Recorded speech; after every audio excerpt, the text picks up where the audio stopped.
नमस्कार, मैं सतेंद्र कुमार और आज हम बात करेंगे बिहार विधानसभा चुनाव 2025 के रिजल्ट के बारे में।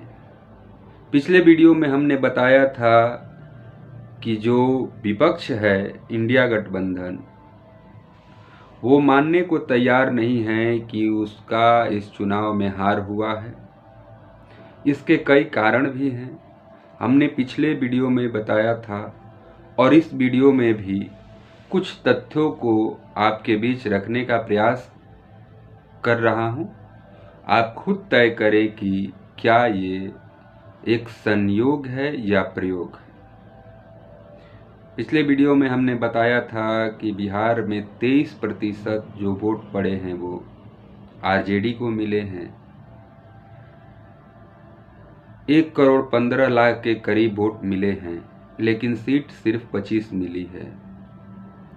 1 करोड़ मात्र 4,000 वोट मिले हैं बीजेपी को और उसको 91 सीटें मिलती है। 96 लाख वोट जेडीयू को मिलता है और उसकी सीटें 85 हो जाती है। तो ये बात विपक्ष को हजम नहीं हो रहा है और ना ही बिहार के जनता की। कई तरह के सवाल उठाए जा रहे हैं कि नीतीश कुमार का लहर चल रहा था और बिहार की महिलाओं ने उनको फेयरवेल पार्टी दी है। आपने देखा होगा कि पूरे चुनाव में बीजेपी ने नीतीश कुमार के चेहरे को मुख्यमंत्री घोषित नहीं की और उस पर सस्पेंस बरकरार रखी, क्योंकि बीजेपी का ये इरादा था कि इस बार उनका मुख्यमंत्री बने। अभी पटना के गांधी मैदान में तैयारियां चल रही है। अब देखिए शपथ कौन ले रहा है, कौन मुख्यमंत्री बन रहा है, कौन डिप्टी चीफ मिनिस्टर बन रहा है, किसके पास कौन कौन मंत्रालय रहेंगे, ये तो शपथ ग्रहण के बाद ही पता चलेगा। लेकिन हम बात कर रहे हैं कि जो वोट चोरी का मुद्दा विपक्ष उठा रहा है, इसमें कितनी सच्चाई है या सिर्फ अफवाह है। तो आज हम बात करेंगे कि तमाम तरह के जो बहुत सारे जो बुद्धिजीवी हैं, जो सालों दर साल चुनाव की प्रक्रियाओं को देख रहे हैं, उनकी अलग अलग राय है और अलग अलग तरह से पूरे इस चुनाव का विश्लेषण किया जा रहा है। अब मजेदार बात यह है कि बिहार विधानसभा चुनाव में कुल 243 सीटें हैं और इन पर जो बैलेट पेपर से वोट पड़े उसमें 148 सीटों पर महागठबंधन आगे था, यानी कि आरजेडी, कांग्रेस, मुकेश सहनी की पार्टी, आईबी गुप्ता की पार्टी, कम्युनिस्ट पार्टी, ये सब मिलाकर महागठबंधन बनाया गया है, जिसे इंडिया अलायंस भी कहा जाता है। तो इन तमाम गठबंधन के जितने भी घटक दल हैं, सबको 148 सीटों पर बैलेट पेपर में जीत मिली है, जबकि ईवीएम से गिने गए उसमें से कुल गठबंधन के लोगों को मात्र 36 सीटें आई। तो कुछ विश्लेषक हैं, उनकी विश्लेषण की चर्चा करेंगे और कुछ अपनी बात रखेंगे। आखिर तय तो आप ही को करना है। यह भी कहा जा रहा था कि बिहार में एनडीए की हवा चल रही थी। 20 साल से जो सत्ता है उसकी हवा चल रही है। और किसके खिलाफ? जो विपक्ष के खिलाफ हवा चल रही है। जो तेजस्वी यादव दावा करते हैं कि हमने 5 लाख नौकरियां दी है, हमने 3.5 लाख नौकरियां प्रक्रियाधीन की है। हमने टोला सेवक का मानदेय बढ़ाया। हमने नियोजित शिक्षकों को राजकर्मी का दर्जा दिया। हमने स्पोर्ट पॉलिसी लाई। हमने टूरिज्म पॉलिसी लाई। तमाम तरह की बातें गिनाते हैं। क्या बिहार के जनता को पसंद नहीं है? तेजस्वी यादव बिहार के पूरे चुनाव में पढ़ाई, दवाई, सिंचाई, कमाई, सुनवाई, कार्रवाई वाली सरकार की बात करते हैं। हर चुनाव में, हर रैली में सिर्फ एक ही बात कह रहे थे कि जितने भी कॉन्ट्रैक्ट पर, अनुबंध पर नौकरियां हैं सबको परमानेंट करेंगे। जीविका दीदियों को, उसमें जो सीएम दीदियां हैं, कम्युनिटी मोबिलाइजर, उनकी मानदेय 30,000 करेंगे। जो भी सफाई कर्मी हैं कॉन्ट्रैक्ट बेसिस पर, उनको परमानेंट करेंगे। जो बेल्ट्रॉन के साथ जुड़े हुए लोग हैं, बेल्ट्रॉन द्वारा जो मिली नौकरियां, चाहे वो क्लर्क की हो, जितने भी बिहार के ऑफिसों में काम करते हैं, उनको परमानेंट करने की बात कर रहे हैं। और दूसरी तरफ एनडीए के तमाम नेता आप देख रहे थे कि पूरे चुनाव में घुसपैठिए, हिंदू मुसलमान, पाकिस्तान, 370, राम मंदिर, बटोगे तो कटोगे, प्रधानमंत्री कह रहे थे दुनाली, सिक्सर की 6 गोली छाती में मार देंगे। एक दो गायकों के गाने को लेकर एक पार्टी को ब्लेम किया जा रहा था। और क्या इसी पर इतने वोट मिल गए? पूरे चुनाव के दौरान महिलाओं के खाते में पैसे डाले गए, तो क्या ये वोट खरीदने का काम हुआ? इस पर चुनाव आयोग की चुप्पी क्यों पड़ी? क्या ये आदर्श आचार संहिता का उल्लंघन नहीं है? तो आपको बता दें कि चुनाव से ठीक पहले इस योजना की आरंभ हुई और चुनाव के दौरान भी महिलाओं के खाते में 10-10 हजार रुपए गए। कुल 1.5 लाख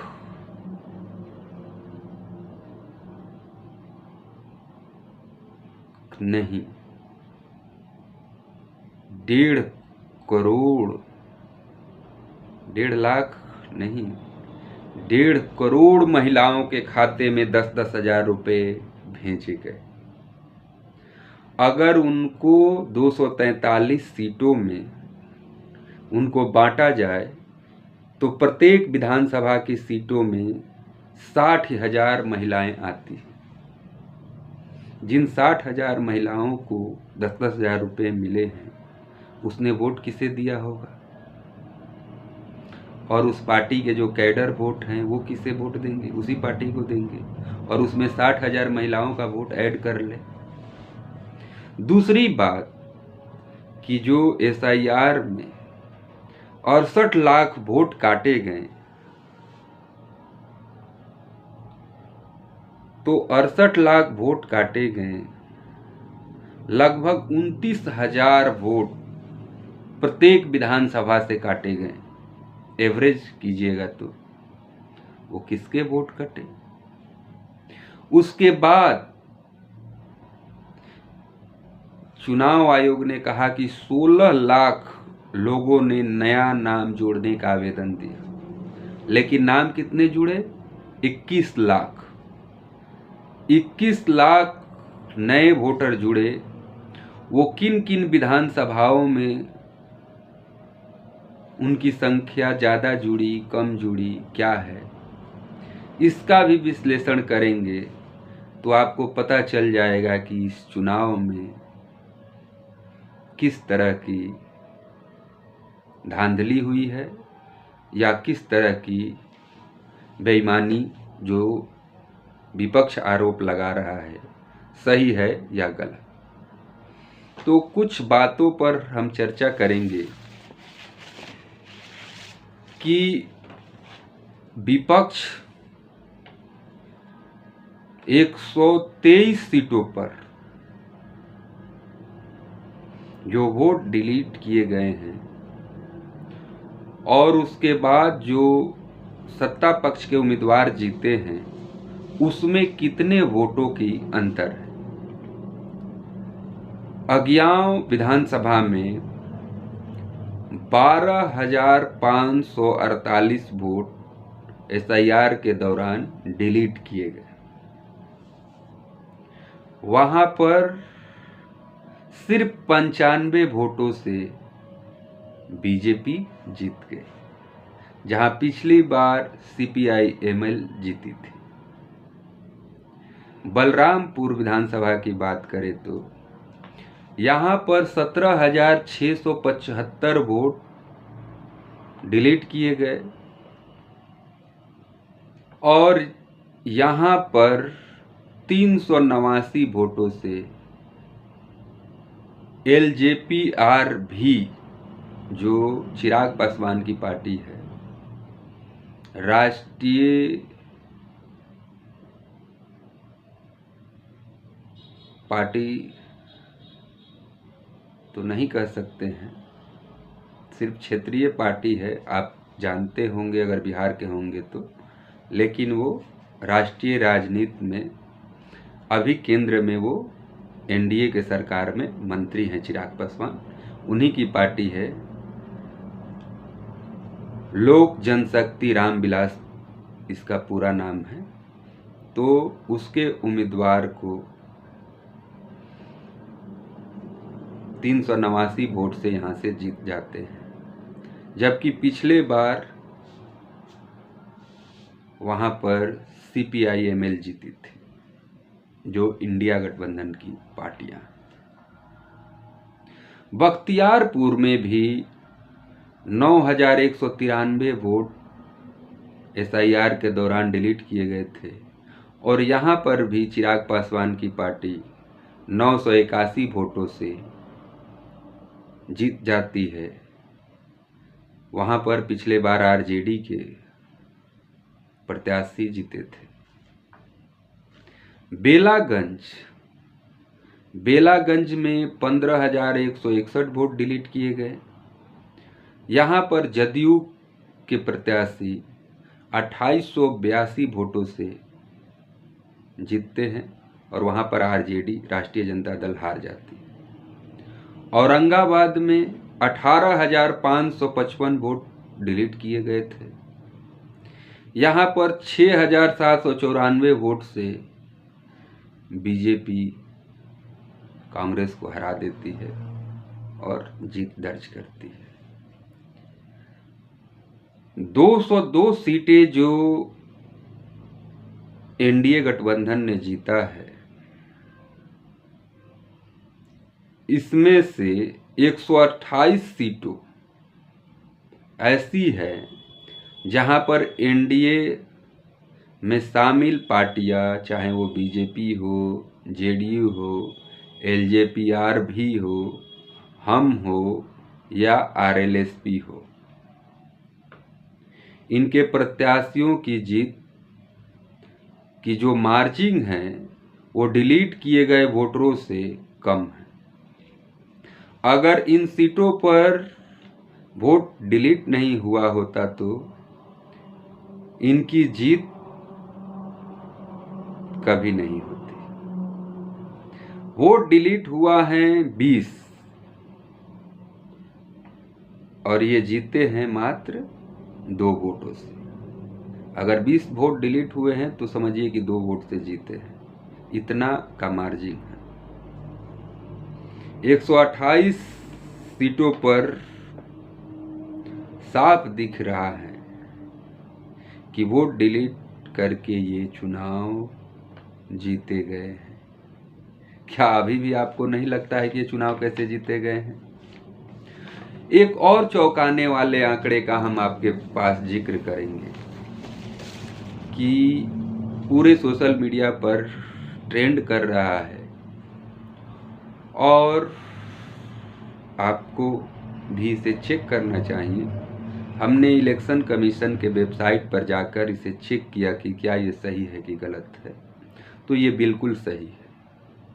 बिहार के डिप्टी चीफ मिनिस्टर जिनका वीडियो वायरल हुआ था, लखीसराय से विजय कुमार सिन्हा, जिनके ऊपर गोबर कीचड़ सब फेंका गया था वोटिंग के दौरान, उनकी हाल बहुत खस्ता बताई जा रही थी। दूसरे डिप्टी सीएम हैं सम्राट चौधरी, इनके बारे में भी कहा जा रहा था, तमाम तरह के आरोप प्रशांत किशोर लगा रहे थे कि इन पर 7 लोगों के मर्डर का केस चल रहा था। इन्होंने अपनी जन्मतिथि छिपाई है, ये 7वीं फेल हैं या पास हैं, मैट्रिक कब पास किया है, तमाम तरह की उनके बारे में आरोप लगे, लेकिन बीजेपी ने कोई सफाई नहीं दिया। उनको भी इस चुनाव में हारने की स्थिति में थे, इस तरह की बातें चल रही थी। और भी 3 इनके विधायक हैं, छातापुर से निरंजन कुमार सिंह हो, रोसड़ा से वीरेंद्र कुमार हो, या बनमनखी से कृष्ण कुमार ऋषि हों, इन 5 उम्मीदवार को जो वोट मिले हैं, लगभग 150 वोट के ही अंतर हैं इन सबों के वोट में। विजय कुमार सिन्हा जो डिप्टी चीफ मिनिस्टर हैं, ये लखीसराय से चुनाव लड़ रहे थे, इनको वोट मिले हैं 1,22,408। सम्राट चौधरी तारापुर से चुनाव लड़ रहे थे, डिप्टी सीएम हैं, इनको भी मिला है 1,22,480। छातापुर से निरंजन कुमार सिंह चुनाव लड़े, इनको वोट मिले 1,22,491, ये भी जीत गए। रोसड़ा से वीरेंद्र कुमार को मिले वोट 1,22,773। बनमनखी से कृष्ण कुमार ऋषि को मिले 1,22,494, ये भी जीत गए। आपको अजीब नहीं लग रहा है कि ये 5 विधायकों का जो वोट मिल रहा है, विजय कुमार सिन्हा डिप्टी सीएम को मिल रहा है 1,22,408, दूसरे चीफ मिनिस्टर को मिल रहा है 1,22,480, तीसरे विधायक को मिल रहा है 1,22,491, चौथे विधायक को मिल रहा है 1,22,473, 5वें विधायक को मिल रहा है 1,22,494। ये संयोग है या प्रयोग है, ये आपको तय करना है कि किस तरह से इस बिहार विधानसभा का चुनाव देश के मुख्य चुनाव आयुक्त ज्ञानेश कुमार गुप्ता के द्वारा कराया गया। संदेह की सुई तब बढ़ गई लोगों की जब पूरा चुनाव आयोग की नियुक्ति से लेकर किस तरह से कानून बनाकर उसको सुरक्षा दिया गया है, इन तमाम तरह की बातों को भी आज सोशल मीडिया पर काफ़ी चर्चा हो रहा है। जिस समय आपने देखा होगा 2019 के चुनाव में दोबारा प्रधानमंत्री जीत कर आए और तमाम तरह के फैसले ले रहे थे, उसके बाद क्या क्या हुआ, क्या क्या फैसले लिए गए संसद से, कौन कौन से कानून बनाए गए। पूरा चुनाव आयोग की जो कमेटी थी उसमें भारत के मुख्य न्यायाधीश, भारत के प्रधानमंत्री और नेता प्रतिपक्ष 3 लोगों की कमेटी होती थी। उस कमेटी से प्रधानमंत्री ने कानून बनाकर सुप्रीम कोर्ट के चीफ जस्टिस को बाहर कर दिया और खुद को और अपने एक कैबिनेट मंत्री को उस कमेटी में रखा और एक नेता प्रतिपक्ष को। 3 लोगों की कमेटी में 2 लोगों के मत से किसी की नियुक्ति होती है और वो होते हैं ज्ञानेश कुमार गुप्ता। उसके बाद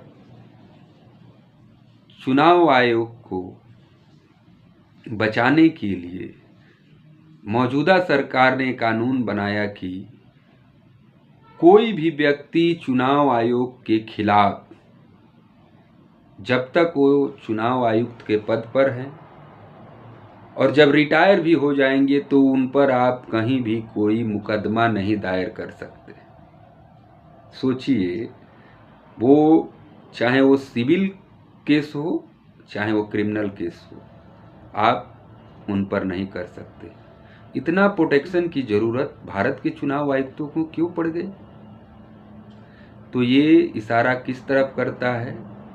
और जो SIR की प्रक्रिया हुई उसकी क्या विश्वसनीयता है? कितने बार चुनाव आयोग ने प्रेस कॉन्फ्रेंस करके लोगों की जानकारियां दिया है? इस चुनाव में कितने विपक्ष ने सवाल उठाए, CCTV स्ट्रॉन्ग रूम की बंद थी, वीवीपैट की पर्चियां रास्ते में मिल रही थी। चुनाव आयोग ने एक भी प्रेस कॉन्फ्रेंस करके सभी को जानकारी दिया? चुनाव आयोग कर क्या रहा था? तो ये तमाम तरह के सवाल उठाए गए हैं। खबर तो यह भी चल रही है कि बिहार के तमाम महागठबंधन के विधायक इस्तीफा भी दे सकते हैं और इस चुनाव का बहिष्कार कर सकते हैं। तो ये देखने वाली बात है कि आगे विपक्ष क्या निर्णय लेता है। लेकिन एक सतर्क नागरिक होने के नाते हम सबका दायित्व बनता है। आप किसी भी पार्टी का सपोर्टर हो सकते हैं, लेकिन आपकी जो इंस्टीट्यूशन है उसको आपको बचा के रखना होगा, क्योंकि यहाँ पर कोई भी अस्थाई नहीं है। आज किसी पार्टी की सरकार है, कल किसी और पार्टी की सरकार होगी। आज आप वोटर हैं, कल आपके बेटे वोटर होंगे, नाती वोटर होंगे। लेकिन जब इंस्टीट्यूशन ही नहीं बचा रहेगा, जब न्यायपालिका से किसी को न्याय नहीं मिलेगा, चुनाव आयोग अपना काम नहीं करेगा, देश की तमाम संस्थाएं में कोई ट्रांसपेरेंसी नहीं रह जाएगी, तो न्याय मिलना बहुत मुश्किल हो जाएगा। तो फिर वही अंग्रेजों वाला रूल चलेगा कि अपने लोगों को प्रमोशन देंगे और जिनसे वो डिसएग्री करते हैं उनको फांसी पर चढ़ाएंगे, एनकाउंटर कर देंगे, जनरल डायर की तरह गोलियों से भूंज देंगे, भगत सिंह जैसे लोगों को फांसी पर चढ़ा दिया जाएगा। क्या क्या हो रहा था आज़ादी से पहले अंग्रेजों के द्वारा? क्या वही शासन हम लाना चाहते हैं, या अपनी तमाम संस्थाओं को, जुडिशरी हो, एडवोकेसी हो, मीडिया हो, एग्जीक्यूटिव हो, सबको हमें बचा कर रखना है? तभी बेहतर हमारा भारत बनेगा, मजबूत भारत बनेगा। नेता आते जाते रहेंगे, ये देश चलता रहेगा। आज इतना ही। नमस्कार, जय हिंद।